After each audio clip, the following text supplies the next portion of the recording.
विनाश काले विपरीत बुद्धि। जब विनाश का वक्त आता है तो बुद्धि पहले बुद्धिहीन हो जाती है। तो आज हिंदुत्व का अंत हमें दिखाई दे रहा है। जैसे ही मन आंदोलित होता है कि चलो हिंदुत्व जागने लग गया, वो पुनः सो जाता है भांग की पुड़िया सी पी करके। वो भांग की पुड़िया क्यों पीता है कि इसका इतिहास तो आज से 70 साल पहले ही लिख दिया गया था, जब हिंदुस्तान का नाम बदल करके इंडिया कर दिया गया। ब्राह्मण, भटका हुआ ब्राह्मण समाज के लिए बहुत विनाशकारी होता है, और पाखंडी ब्राह्मण, धूर्त ब्राह्मण, वो तो समाज को विनष्ट कर देता है। तो नेहरू नाम का एक शख्स आता है, नकली ब्राह्मण बन के हमारी गोद में बैठता है और हमारी गाथा लिखता है कि 50 साल बाद तुम समाप्त हो जाओगे। उस काल को इंदिरा बढ़ाती है नसबंदी के रूप में, उस काल को राजीव बढ़ाता है 84 के रूप में। वो विचारधाराएं जो इसको जिहाद के कारण इस्लामिक ओर की तरफ ले जा रही थी, उन्हें रोकने के लिए एक महामानव मोदी जी का अवतरण हुआ। लगा देश जागेगा, हिंदुत्व जागेगा, फिर सो गया। ये कब जागेगा? जब कश्मीर उसके घर पे दस्तक दे देगी, उनकी माँ बहनों को ऐसे पेड़ पे लटका दिया जाएगा। वो जब जागेगा जब पाकिस्तान को दोहरा दिया जाएगा। वो जब जागेगा जब बंगाल में दोहराया जाएगा। ये चंद 70%, 30%, अबे झगड़ा तो 70% और 30% का था। कैसे हार गए? क्या कुछ हम में ही गद्दार नहीं है? आज नहीं तो कल उनका वही हश्र होगा जो कश्मीर में कश्मीरी पंडितों का हुआ। जी सर, एक देश होता था पर्सिया, उन्होंने यही गलती की। उस शांतिप्रिय समाज को अपने गोद में बिठा लिया। देश भी छोड़ना पड़ा, सारे मकान, दुकान, संसाधन छोड़ना पड़ा। उनमें से ही भाग के आया एक महामानव टाटा। उसने देखा है देश खोने का दर्द, उसने देखा है समाज से भागने का दर्द। आज देश के विपदा काल में वो सामने खड़ा है कोई विदेशी कंपनियां जो हमारे देश के साथ खड़ा हो? कौन खड़ा है? धीरू भाई अंबानी खड़ा है। कौन खड़ा है? जो यहाँ के उद्योगपति खड़े हैं, जिन्हें तुम जी भर भर के गालियां देते हो। अबे वो जानते हैं उनके साथ जो घटनाएं घटी हैं वो उसे पुनरावृत्ति नहीं होने देना चाहती, इसलिए लड़ रही हैं। मेरे एक दोस्तों का संगठन बक्सी कुमार और कई उसके पूरा टीम लगी हुई थी। आज उनका हार है। ये काला टीका प्रतीक है हिंदुत्व की हार का। हमें बड़ा नाज है कि हमने भगवान शिव की पूजा की, हमने माँ काली की पूजा की, लेकिन दुख के साथ कहना पड़ेगा 50 साल बाद ये हमारी पीढ़ियां इस पूजा को तरस जाएंगी। जैसे कश्मीर में तरस गई, पाकिस्तान में समाप्त हो गई, बांग्लादेश में जमीन दोज हो गई। अबे अब तो जागो, अब नहीं जागे तो भागने के लिए स्थान नहीं है। इस्लाम के पास 56 देश हैं, चले जाएंगे, हम कहाँ जाएंगे? हिंदुस्तान भी तो हिंदुस्तान नहीं है, ये तो इंडिया बना दिया गया है। हम जातियों में बने बैठे हैं। कोई कहता है मैं ब्राह्मण हूँ, अबे क्या है ब्राह्मण है? अबे हिंदू है ना। कोई कहता है मैं इस जात का हूँ, अबे क्या है इस जात का? अबे एक हो जाओ, जभी तो तुम्हारे वंश, तुम्हारी औलादें बचेंगी।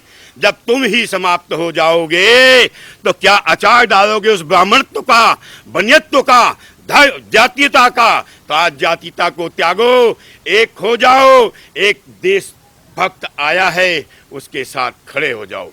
जय भवानी। जी सर, एक चीज और देखी गई कि जो कांग्रेस देश की सबसे पुरानी पार्टी होने के बावजूद कई जगह से समाप्त होते हुए दिख रही है। बंगाल में तो एक भी सीट आना मुश्किल हो रही है कांग्रेस के लिए। तो इसको किस तरीके से देखते हैं आप? यही तो हमारे आंखों का भ्रम है, इसको कहते हैं दृष्टि भ्रम। कहां से हारी कांग्रेस? जहां से कांग्रेस हारी वहां से ममता जीती, जहां से कांग्रेस हारी वहां दूसरी पार्टियां जीती। ये रूप बदल बदल के आते हैं। ये मत समझो कि वो कांग्रेस नहीं है, वो भी कांग्रेस है, क्योंकि ये विदेशी पैसों पे पल रहे हैं, चाइना के एजेंट हैं, पिट्ठू हैं। तीसरी दूसरी लहर आई, पूरी दुनिया में नहीं गई, केवल हिंदुस्तान में क्यों आई? इस पे ध्यान दिया कभी?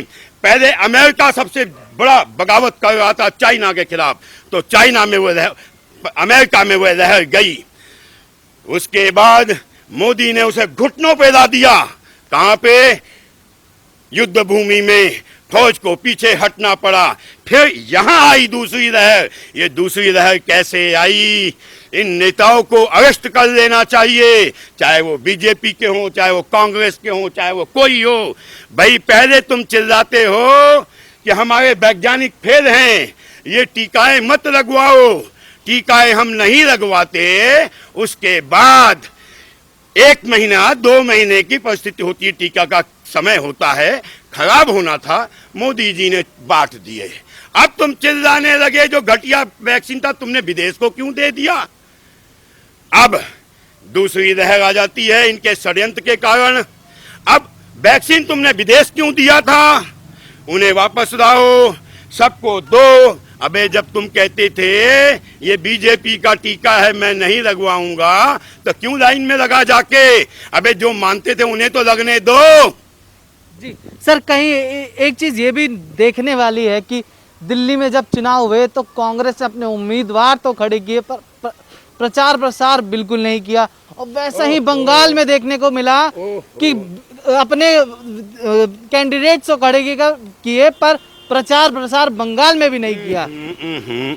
बंगाल में दिखाया गया कि 10% मुस्लिम बीजेपी के साथ हैं। ये क्या था? षड्यंत्र, गंगा यमुनी क्या कहते भाईचारा दिखाने का षड्यंत्र। अबे गंगा भी हमारी, जमुना भी हमारी, कैसा गंगा जमुनी भाईचारा? हिंदू बरगला दिया गया कि भाई मुसलमान, एक मुसलमान कहता है यार मैं तो बीजेपी को वोट दूंगा। 4 हिंदू समझते हैं यार सब मुसलमान गंदे नहीं हैं, चलो हम इधर वोट दे देते हैं। तो हमारी मानसिकता को बदला जा रहा है, उस पर आप सब ध्यान दो। का माहौल पैदा किया जा रहा है बंगाल के अंदर, हिंदुओं के अंदर एक खौफ पैदा किया जा रहा है कि तुम बोले, तुम्हारी माँ बहनें हमने उठाया, तुमने बोला तो गर्दनें काट दी जाएगी, ताकि उनकी आवाज निकल ना पाए।